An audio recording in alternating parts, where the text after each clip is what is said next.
What's the meaning of constrained?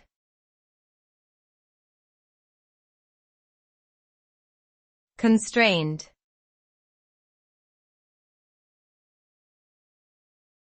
Constrained.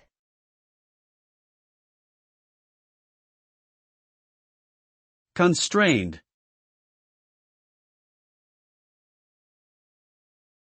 Constrained.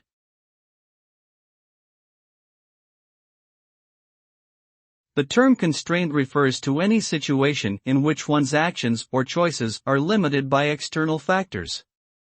These constraints can come from a wide variety of sources, such as physical limitations, financial constraints, social norms, or legal regulations.